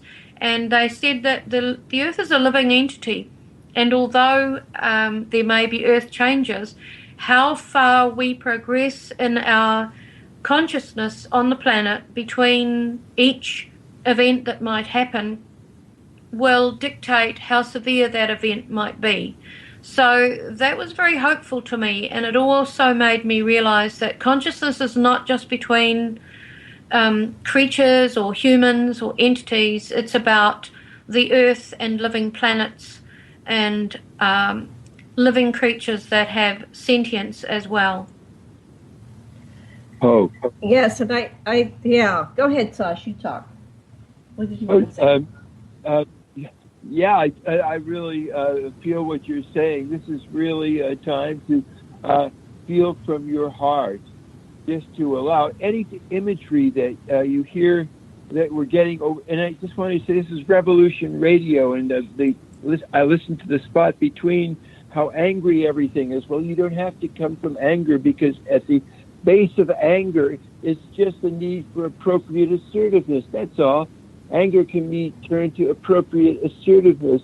And so that I think what we need to do is not dichotomize, but we need to reach out and empathize, universally feel each other in some very profound way. And yes, I think we've gotten to the place where AI even can help us in a spectacle that everybody can understand. But I really think it's here and it's possible. And I'm so excited to hear what you're saying, Susan. Thank you so much. Thank you, Sasha. So, what was I going to say? So we were at a weekend, 2 weekends, and working with a lot of young people, and I came away feeling so hopeful. During that, I got some information that there was something troublesome going on back home, but I just focused my attention on good things and positive things and light things and conscious and spirituality. And by the time I came out of this 2 weekends of people focused on the same, the issue that I had to go home, and I dreaded going home to face, which was promising to be very difficult and stressful, had disappeared. It got away. And I thought, wow, that was magical. But I think if we do shift our focus, because we co-create all this, and when we find ourselves in a negative down spiral, what I was given by my extraterrestrials is they showed me 24 potential future history multiverses, roads that we could travel. And at the very end, and some of them were very, just detrimental to everybody. There was a complete annihilation of humanity, and the planet blows up, and that was the worst possible scenario. And then there was everything in between over to the best scenarios of total utopia. And at the end of showing me these 24 different timelines, they said, which one do you choose? And so I went, wow, I'm the chooser? Yes, you're the chooser. And so I chose one that was, it still had stuff to do. So we weren't sitting there bored to death. So I'm hopeful that that's what we have. We have choice. And that we choose, that we realize that we're going down that dark path, and just stop everything, pause, and start with imagining it. Imagine you're in a positive timeline. And that actually, because of where we are in the yugas, right, through the galaxy, through the universe, where we are in time and space, that actually happens quite rapidly, much faster than it did even, I was born in 54, 50 years ago. It just feels like it's happening like overnight, that type of thing. So what do you think about all that? Me? Yes, you. Okay. You. Yes, I agree. And I agree with your comment that we co-create our environment. We co-create what's around us. And I think so many more people are becoming aware of the power of their thoughts, the power of intent. And certainly on the craft, many of the activities revolve around understanding the power of intent and how the power of intent can fly a craft. The power of intent can manifest something. The power of intent can create the physical body to disintegrate and reform in a different form or back to the same form. And I was told this is the sort of thing that humans will be able to do far into the future. So they're not going to make a comment like that if they think we're going to annihilate ourselves. So obviously they have hope for us as well. I know they have great hope of these programs I've talked about being activated and being successful. But certainly co-creating in a positive way is a very important thing for people to understand and to remember, Janet. Yes. Wow. So you're going to be you're going to be sharing this at the UFO Congress. People can get you in person, right? When is that? That's right. It's the 14th to the 18th of February in Phoenix, Arizona, at the UFO Congress, and I'll be speaking about consciousness and technology, use of consciousness and technology on the craft. I won't be speaking about the three waves and the more spiritual side of things. They've particularly asked me to speak about what I understand about the technology and the corroborative evidence I've found for that. But it involves spirituality and consciousness in the same way, and power of intent. Those are all inextricably tied together when you're talking about their technology? Well, I think that the real solution to this dilemma is hearing more from the experiencers. And a lot of the conferences still do a lot of nuts and bolts. So congratulations for being invited to Contact in the Desert, which does occasionally feature like maybe one experiencer each year. And everybody else is nuts and bolts. Yeah, I'm actually going to the UFO Congress, not Contact in the Desert. But no, I'm sorry, UFO Congress. Sorry. Yeah, I do agree with you that, and I've written an article about this recently, actually, the changing role of researchers in contact research, because I think that when the whole contact arena started to be exposed with some of the early researchers like Bud Hopkins, David Jacobs, John Mack, etc., and many others, we didn't have a textbook for it. We didn't understand it. It was quite new, quite frightening. A lot of people, abductees, were talking about quite negative and traumatic experiences. And I think the role of researchers then was to actually, talk to people more in a counselling aspect, to reassure people, because those researchers were learning the ropes at the same time. But now I think you've got more experiencers like myself, Travis Walton and Sherry Wild and others, who are perfectly competent speakers and who I think we have a reasonable understanding of what's going on. And so I think that it's important that the role of researchers changes now, rather than just talking to a few people, a number of people, and putting together what the researcher thinks is happening. I think it's very important to hear from the experiencers themselves, because many experiencers like myself and the ones I've just mentioned, we've been in this a long time. I mean, I've been in this 62 years. So I think it's very important that we convey material ourselves as much as possible, and researchers take on more of a supportive role rather than a leadership role. Yeah. Right. Yeah. Yeah. Go ahead. I would just like to anyone that felt that they were in the wave of people that are coming to bring love and support to the planet, to just feel that archetype resonating as the fractal that's getting more and more large in your consciousness right now. Okay, that's it. Yeah. So I wonder how we can bring this about, because it's such a long, slow shift. You've been in it, like you said, 62 years. I've been in it since the beginning. I'm the lifelong experiencer contactee. I've spoken at a couple events, but, some of these people are getting invited back year after year. Steve Batts is coming back. For many years, Linda Moulton Howe's the only woman that's been on these these panels, I'm sorry. And so, how can we really break through here? So you're going to go in with some of the technology that you've seen. So that's, they figured out how to do that so you can appeal to their audience by doing some nuts and bolts stuff, what technologies you've seen. What technologies have you seen?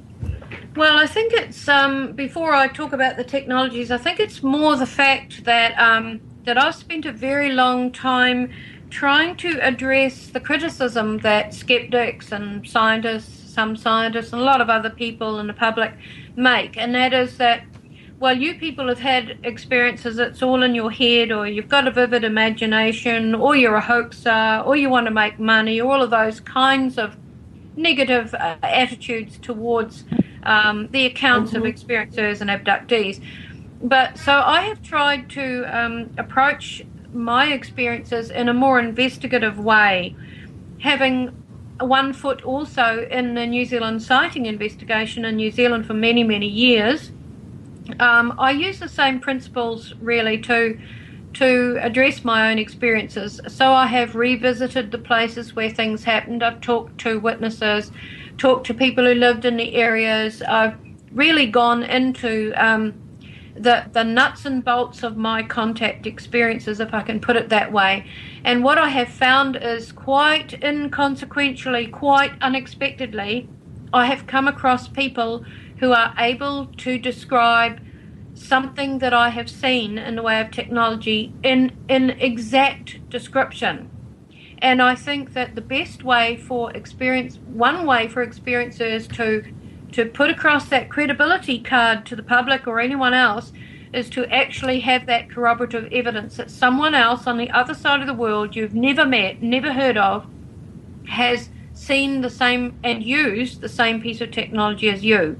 So I think that's one of the aspects that I will be really pushing in my speech, along with the fact that in order to operate much of their technology, the spirituality and the consciousness is and power of intent is a very big part of it, and that's why we have this need to raise our consciousness, because we are trying to develop much of the same sort of technology, albeit in a less sophisticated form at present, but we will reach that point.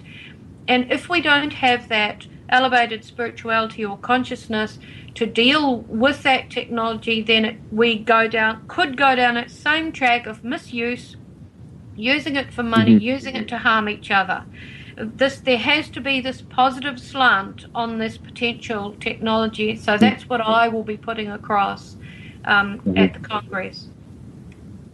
Wow. I would just like to say, sort of along the lines you were speaking, Carolyn and Corey got a bunch of experiences who didn't know each other from anything, who saw some kind of symbols or on a board or in the sky or something, and she just put them up on a projection, and people then said aloud their associations, and they all had the same associations, and there's some kind of galactic remembrance of them being in a classroom, and we keep getting the same story from so many different sources.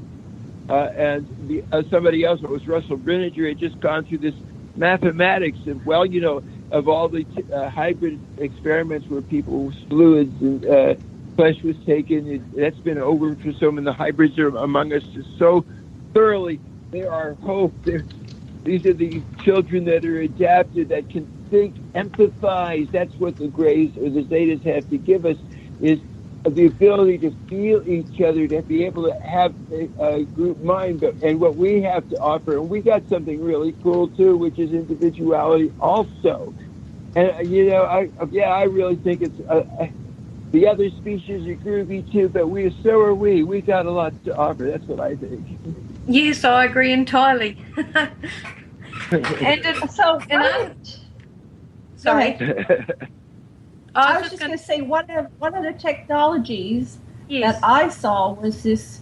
It was like images projected telepathically into, I guess, my mind or something. I was seeing things in my mind's eye, as well as there was a large screen in front of me with images there. But I was not only seeing, I was feeling, I was hearing, I was, all the senses were awakened as they showed me the 24 different multiverses.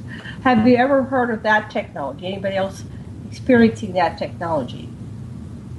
Yes. Are you talking about the screen, or the fact that you're able to see it in your consciousness? Right. They used the screen to appeal to my little human self. I was a young child. When I was there, I was my eternal being. So I was like out of the veil of forgetfulness and aware of who I was in my totality, my total form of the continuum. And then they were showing or giving this experience, which was like I was immersed in the process.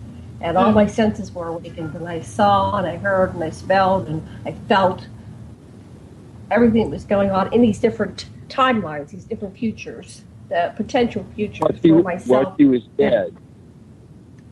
Pardon?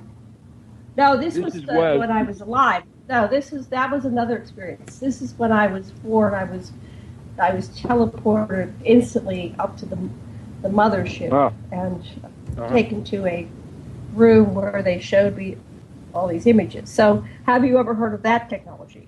Yes, I write about that quite frequently in my book, actually, where even to the extent that where as a child they were able to, what I call, extend me to an adult perspective. So if they wanted to put something into my consciousness that I would understand at a deeper level as a child, but be able to understand better and manifest when I was an adult, they would extend my level of maturity or understanding, is the only way I can really describe it. Mm-hmm. And so as an 8-year-old child, they were pumping huge amounts of detailed information about these 3 waves into my mind, and then they just closed it off, and I understood it at the time, and then they just closed it off, and it was like my mind went back to the 8-year-old child again. But for that brief time when they were pumping all this information in, I was understanding it as I would do as an adult now. So yes, they awaken all the senses, and, the senses are all topsy-turvy, aren't they, Janet? They're not just, your hands touch things, smell things. You get all these cross-references that can be quite mind-blowing. And I think it's things like this, what you've just described and what I've experienced too, that would be overwhelming for the vast majority of humans if they were to come and land on the White House lawn now. We're just not ready for that. It would just blow people's minds, unless you've been led and developed and worked and evolved towards that understanding. It's just too much. Right. And as a soul, I'm more than human. So that preparation began before I took this human, incarnated into this human avatar. And otherwise, I don't think I could have handled it. And I had several near-death experiences on top of non-stop continuous interactions with extraterrestrials. And each time I died, I became more psychic and conscious and aware of the continuum. And they actually showed me, I wonder if you heard of this, I had a near-death experience and I was actually dead. And it's very similar to where you go when you're on board a ship. It's a very similar vibratory frequency, dimension or whatever. But I was dead, and they showed me how to fix my body. I had been strangled and my throat was crushed or something. So they taught me, or they showed me, and I actually did it myself, but they showed me, because I had made the decision to come back into my body and continue in this life, because I have a mission here. I'm here for this time. And actually, we'll probably meet at the UFO Congress, because Sasha and I are going. We go every year. We've gone since for the last 10 years or so. So, yeah, so we'll meet and we'll be able to look at each other soul to soul, and we'll probably, I use the old term, grok a lot more. A lot of times when experiencers meet face to face, they start getting more and more information. So I look forward to actually meeting you. Yes, I look forward to that too, Janet. Yeah, so have you ever heard of anybody being able to repair their body and rejoin it? Yes, I don't know about rejoining it, but I have seen people being taught to self-heal, and on one occasion I was actually shown not just the energy field around a person, but the energy field within the body. That was very interesting. And so I think that these are things that we're moving towards in our own technology. Some of the stuff I will be talking about, Janet, is medical type technology.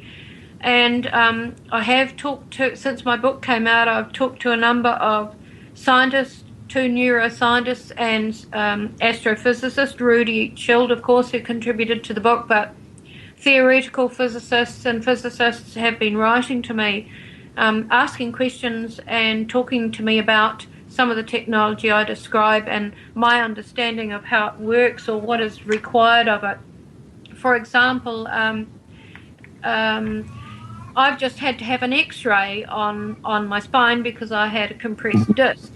And so we have what is quite archaic medical technology if we look at what they can use on the craft. And on one occasion on a craft day, I was placed on a bed, on a shelf bed, underneath a big round circle on the ceiling.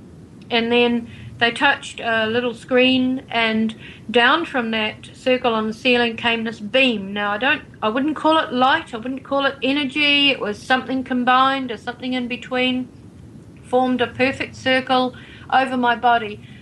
But within that circle, just by touching the screen and changing the frequency, you could see, for example, all of my bones in that circle. You could see all of the ligature. You could see all of the vascular structure, etc. So just with a touch, they could change it. They could bring it up on a screen. They could rotate it around. And we are just beginning to do that ourselves with our medical technology. So that was back in the 80s and 90s. So I think there's a great deal that we will be able to learn in the future and develop that is along the lines of self-healing and less invasive forms of medical treatments. Yeah, what we got discovered by interviewing whistleblowers that have been in the secret space program is that we human beings actually have many of these advanced technologies. We have interviewed people that have they've been in this the kind of war that was going on for a period there, and sometimes they would get their arms or legs cut off, or they were severely wounded and dead, and they were revived, and they laid down on the table and their arms grew back in 3 hours, and all kinds of healing. And at the end of that, this was Randy Kramer. He said, "Well, they actually told me that I did it myself." So this ability to do this level of healing, including regenerating limbs, is something that we have within our own DNA, and there's 256 strands of DNA that have been turned off. So somehow the super soldiers were able to turn on that ability. But at first they made them believe that this machine was doing it, but we actually have that ability, and Randy regenerated his arm. Plus there's the 20 back program where many of the super soldiers are getting reversed in age back to their 20s or a much younger age, and then they are able to serve for another 20 years. So have you looked into any of those reports?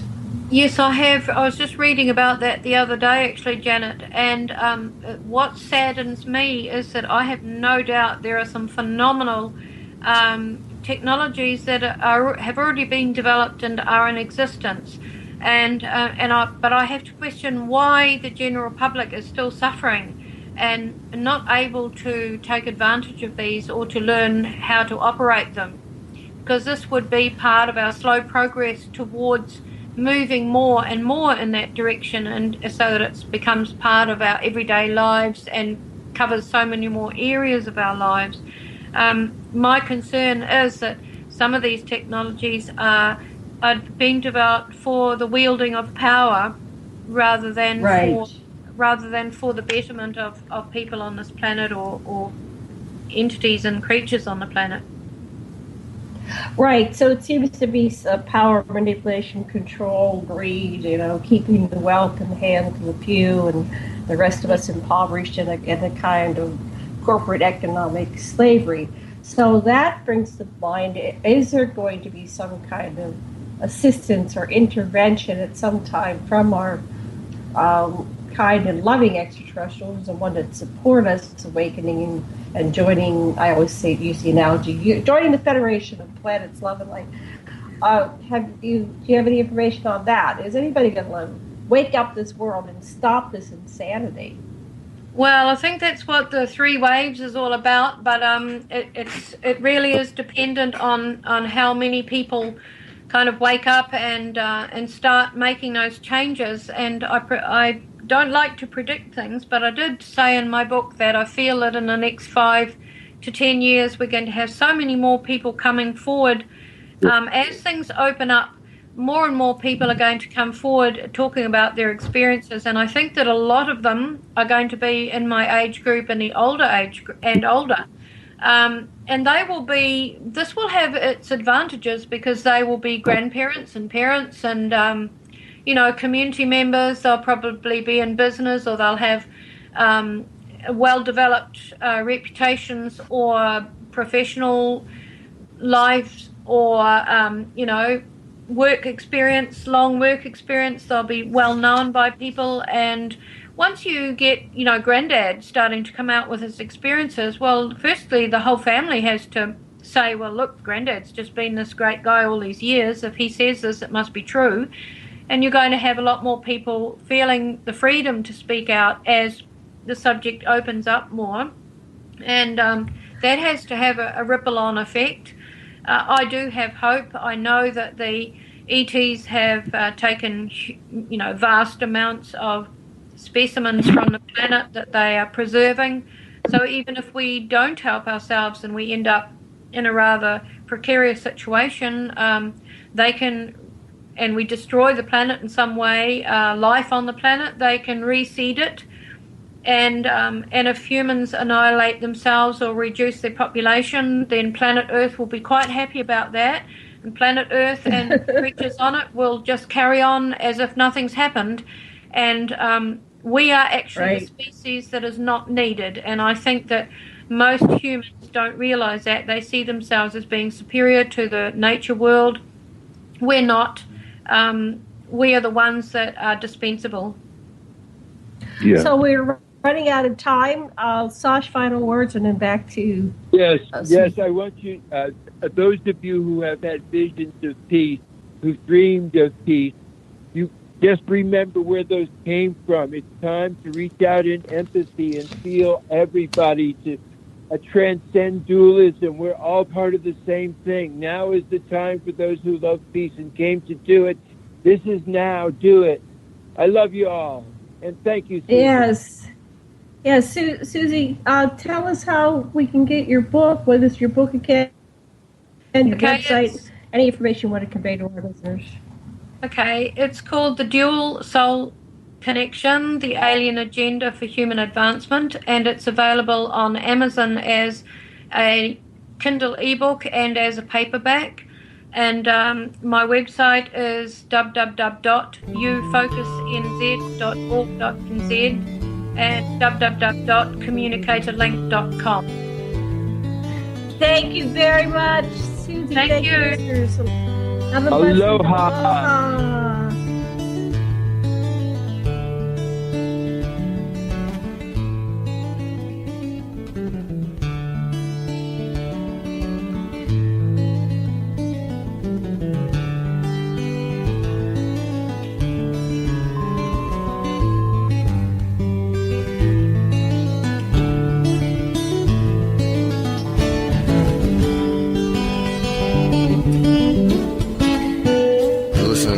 Radio at freedomslips.com. And we'll be right back after this message.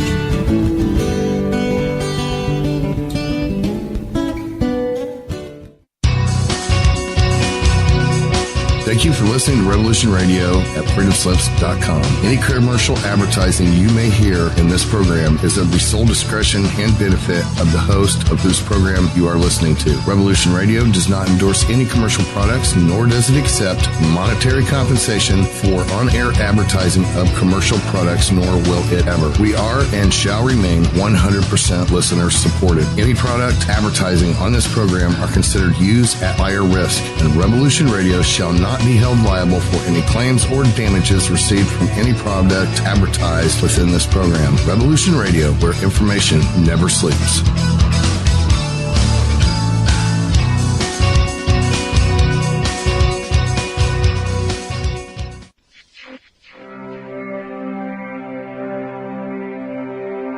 Most guys freeze. That's your cerebral cortex looking for an answer it doesn't have. See? Even your brain knows you're screwed. Your body's filling with adrenaline right now, whether you know it or not. Your heart's beating fast.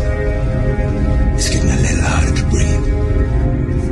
The neurobiological system is telling it to run, but your knees are too weak to move. Fear is not real. The only place that fear can exist is in our thoughts of the future. It is a product of our imagination, causing us to fear things that do not at present and may not ever exist. That is near insanity. Do not misunderstand me. Danger is very real, but fear is a choice. We are all telling ourselves a story. You're listening to Revolution Radio at freedomslips.com. 100% listener-supported radio. Reporting to danger, unafraid. Right here, where information never sleeps. Revolution Radio.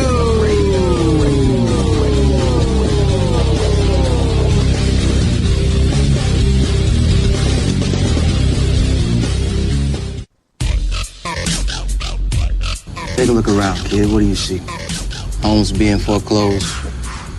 People working 2-3 jobs just to put food on the table and still drowning in debt. Don't get me wrong. This country was founded on great ideals and principles. They've all been ruined by the banks. Open your eyes to the banks that are robbing you. You know who my favorite president was? Who? Thomas Jefferson. Because he saw all of this coming and tried to stop it. He fought the banks. JFK too, and they killed him for it. The banking institution is more dangerous than an army, he said. Have you heard? Metro by T-Mobile now includes Amazon Prime. Yes, enjoy the best of shopping and entertainment, movies, TV shows, music, free shipping, and much more. All included for just $40 per line for 3 lines. All on the T-Mobile network. Discover the smarter way. Metro by T-Mobile. That's genius. One offer per account. Offer subject to change. $12.99 per month value. Offer valid for new Amazon Prime members. Metro customers may notice reduced speeds versus some T-Mobile customers. Video at 480p. Capable device required. See store for details and terms and conditions.